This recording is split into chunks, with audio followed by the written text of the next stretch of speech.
Tu crois que tes blessures t'appartiennent, que ce que tu as vécu reste en toi, que si tu ne l'exprimes pas, si tu ne le montres pas, personne ne le saura. Mais voilà la vérité inconfortable que personne ne te dit. Tu transmets tes traumas chaque jour, à travers tes silences, à travers tes peurs, à travers tes réactions, à travers ce que tu interdis, à travers ce que tu exiges. Sans même t'en rendre compte, tu passes à la génération suivante exactement ce que tu as reçu de la précédente, même quand tu jures de faire différemment.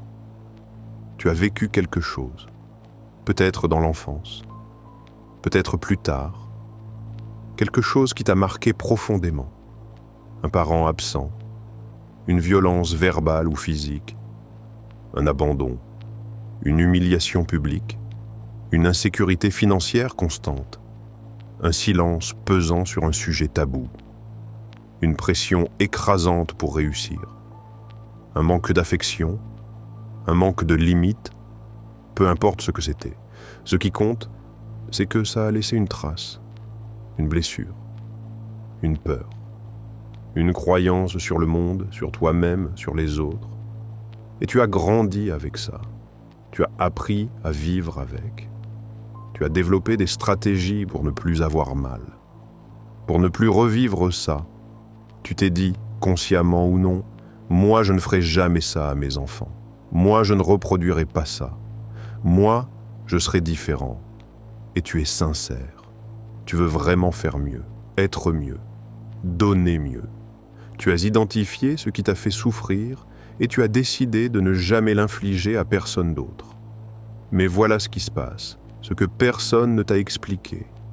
Le trauma ne se transmet pas seulement par répétition directe.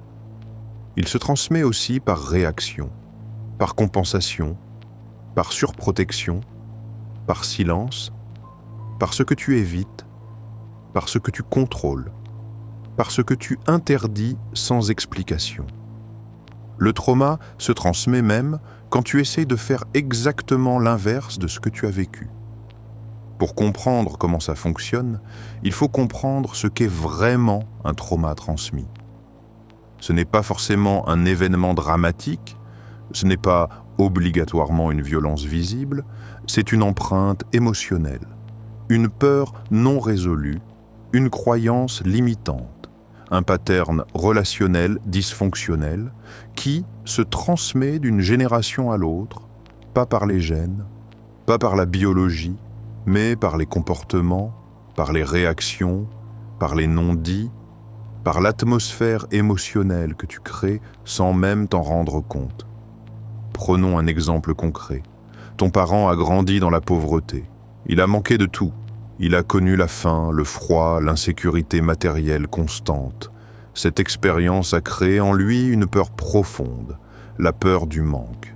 Alors, quand il devient parent à son tour, il fait tout pour que toi, tu ne manques de rien. Il travaille énormément. Il accumule. Il économise compulsivement. Il ne jette rien. Il stresse pour l'argent en permanence. Même quand il y en a assez, il a peur de tout perdre. Toi, tu grandis avec ça. Tu n'as jamais connu la pauvreté. Tu as toujours eu ce qu'il te fallait matériellement. Mais tu as grandi dans cette atmosphère d'anxiété financière permanente. Tu as vu ton parent stresser pour l'argent, contrôler chaque dépense, paniquer à chaque imprévu. Et qu'est-ce qui se passe en toi? Soit tu développes exactement la même anxiété. Même si tu gagnes bien ta vie, tu as peur de manquer. Tu économises compulsivement. Tu ne te permets jamais de profiter vraiment. Parce que ton système nerveux a été câblé dans cette peur. Soit tu développes la réaction inverse. Tu dépenses sans compter. Tu refuses toute forme de restriction. Tu sabotes ta sécurité financière. Parce que inconsciemment, tu associes l'argent à l'anxiété et tu veux t'en libérer. Dans les deux cas, le trauma de la pauvreté que ton parent a vécu continue à influencer ta vie, même si tu ne l'as jamais vécu toi-même. Il s'est transmis, pas par ce qui s'est passé, mais par l'empreinte émotionnelle que ça a laissée chez ton parent et que tu as absorbée. Voici les mécanismes invisibles par lesquels tu transmets ce que tu as vécu. Premier mécanisme, la transmission par l'anxiété.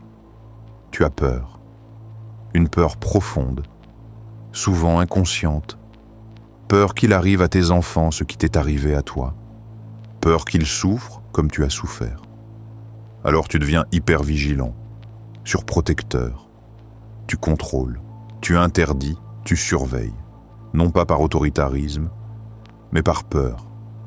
Tu as été abandonné, tu deviens parent fusionnel qui ne laisse jamais d'espace. Tu as été agressé, tu interdis à ton enfant de sortir, de faire confiance, d'explorer le monde.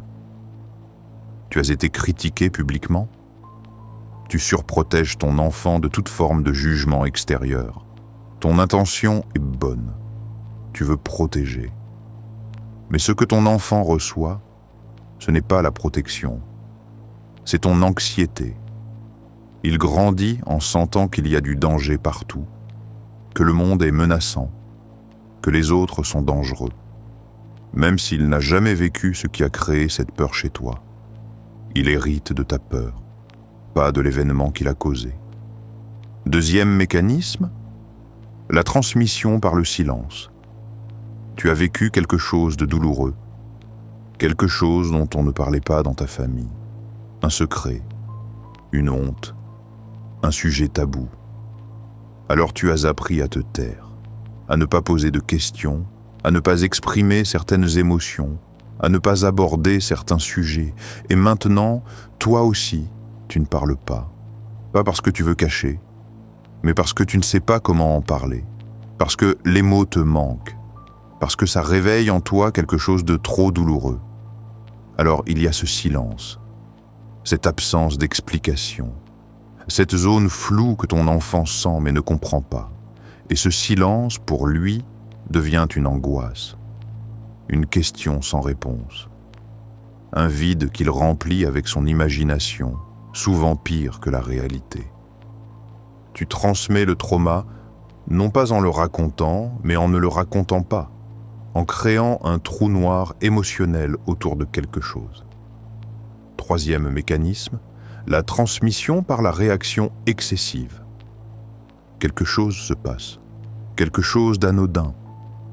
Ton enfant fait une erreur, il rentre un peu en retard, il oublie quelque chose, il dit quelque chose de maladroit, et toi, tu réagis, fort, disproportionné par rapport à la situation réelle, parce que ce n'est pas vraiment la situation présente qui déclenche ta réaction, c'est ce qu'elle réveille en toi, un souvenir, une blessure ancienne, une peur profonde.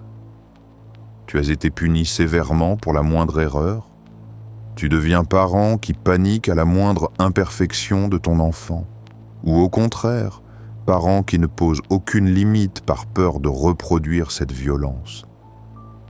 Tu as été humilié pour tes émotions. Tu ne supportes pas que ton enfant pleure, exprime sa colère, montre sa peur. Ou au contraire, tu acceptes tout, même l'inacceptable, par peur de l'invalider. Ton enfant ne comprend pas pourquoi tu réagis si fort. Il ne connaît pas ton histoire. Il ne sait pas ce que ça réveille en toi. Alors il se sent responsable. Il se dit que c'est lui le problème. Il intériorise ta réaction disproportionnée comme une vérité sur lui-même et il développe exactement les mêmes peurs que toi, sans avoir vécu ce qui les a créées chez toi. Voici les patterns les plus courants qui se transmettent de génération en génération, souvent sans qu'on s'en rende compte. Le trauma de l'abandon. Ton parent t'a quitté, physiquement ou émotionnellement. Tu as grandi avec ce vide, cette blessure. Et maintenant, soit tu deviens parent fusionnel qui ne laisse aucun espace d'autonomie par peur d'être à ton tour abandonné.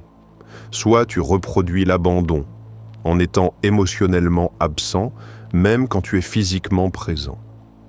Dans les deux cas, ton enfant grandit avec la même blessure d'abandon, même si tu ne l'as jamais quitté. Le trauma de la performance. Ton parent ne te voyait que quand tu réussissais. Ton amour était conditionnel à tes résultats.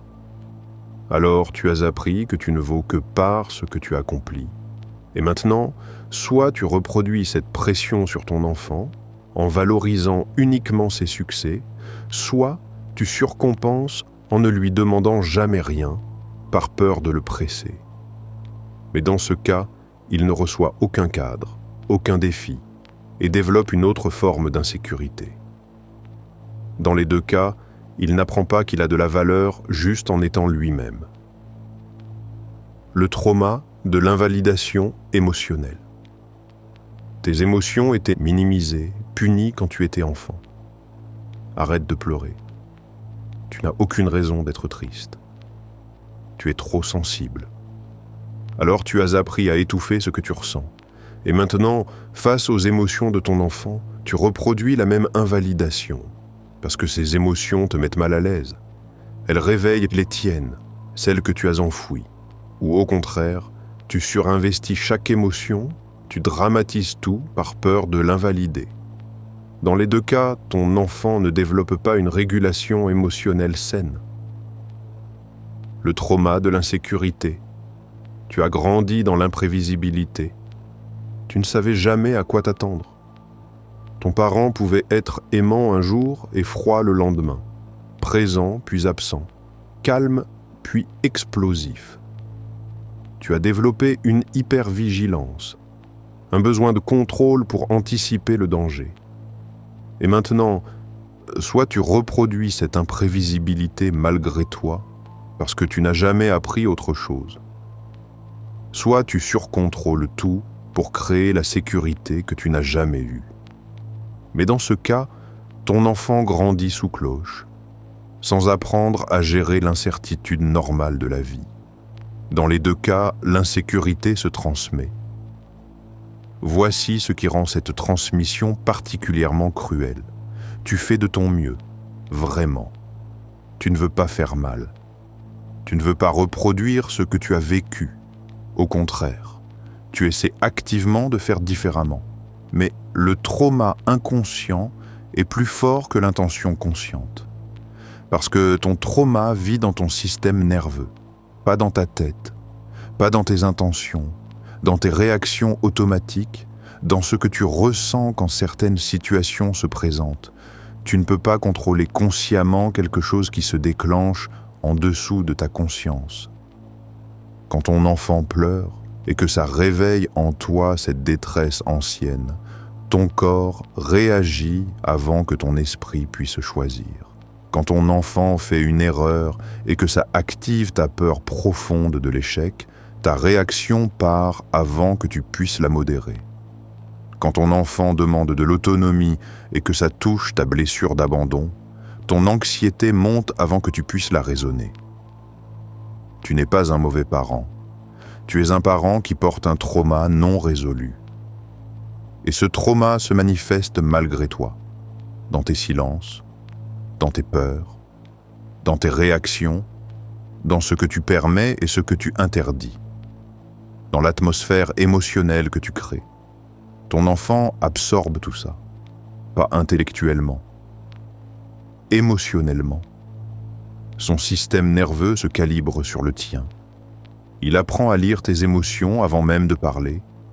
Il sent ton anxiété, même quand tu souris. Il sent tes peurs, même quand tu les caches. Il sent tes zones de douleur, même quand tu n'en parles jamais. Et il construit son propre système émotionnel à partir de ça. Il développe ses propres peurs, ses propres croyances, ses propres patterns, qui ressemblent étrangement aux tiens, même si sa vie objective est complètement différente de la tienne. Alors comment briser cette chaîne ? Comment arrêter de transmettre ce que tu as toi-même reçu ? La première étape, la plus difficile mais la plus essentielle, reconnaître tes propres traumas. Arrêter de minimiser. Arrêter de te dire « ce n'était pas si grave » ou « d'autres ont vécu pire ». Si ça t'a marqué, c'est que c'était assez grave pour toi, dans ton contexte. avec tes ressources d'enfant à ce moment-là. Identifie ce qui t'a blessé, ce dont tu as manqué, ce que tu as subi, ce qu'on ne t'a jamais donné, sans jugement, sans minimisation, juste reconnaître « oui, j'ai été blessé par ça. Oui, ça a eu un impact sur moi. » Cette reconnaissance est le début de tout, parce que tu ne peux pas traiter ce que tu nies. La deuxième étape, observer tes patterns sans te juger.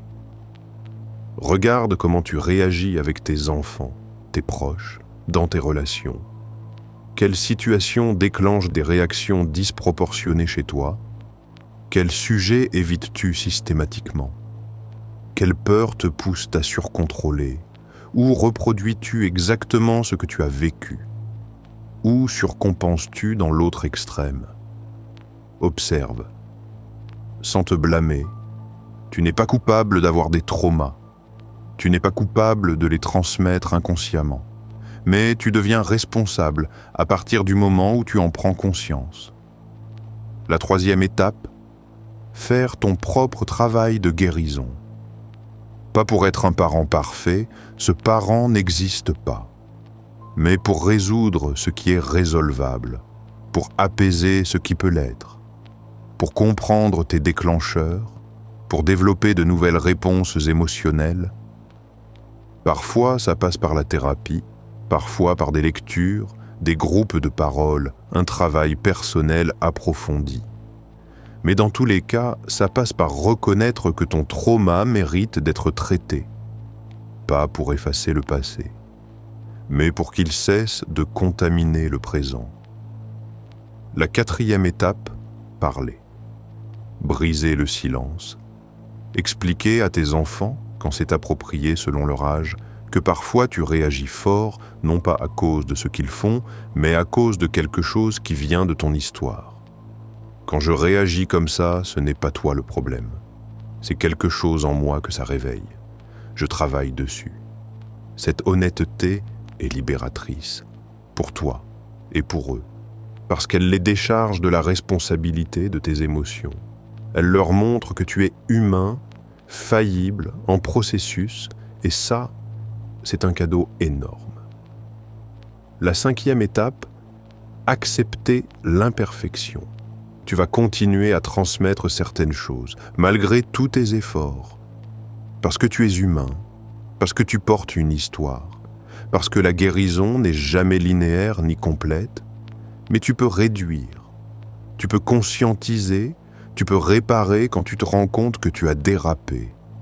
Et surtout, tu peux donner à tes enfants ce que tu n'as peut-être jamais eu. La permission de parler de ce qui les a blessés. La permission de pointer ce qui ne va pas. La permission de ne pas reproduire tes patterns.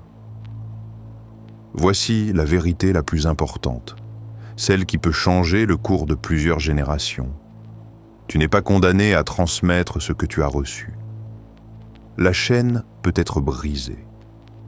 Pas en prétendant que tes traumas n'existent pas. Pas en essayant de faire exactement l'inverse de ce que tu as vécu, mais en les reconnaissant, en les comprenant, en les traitant, en parlant, en faisant ton propre travail de guérison. Pas pour devenir parfait, mais pour devenir conscient. Et la conscience change tout. Quand tu sais ce qui se passe en toi, tu peux créer un espace entre le déclencheur et ta réaction. Quand tu comprends d'où viennent tes peurs, tu peux choisir de ne pas les imposer à tes enfants. Quand tu nommes tes zones de douleur, tu peux éviter qu'elles deviennent des zones interdites pour les autres. Le trauma intergénérationnel est réel. Il est puissant. Il est invisible. Mais il n'est pas une fatalité. Tu as le pouvoir de dire « ça s'arrête ici, ça s'arrête avec moi ». Si cette vidéo t'a été utile, abonne-toi pour ne pas tomber dans le prochain piège mental. À très bientôt.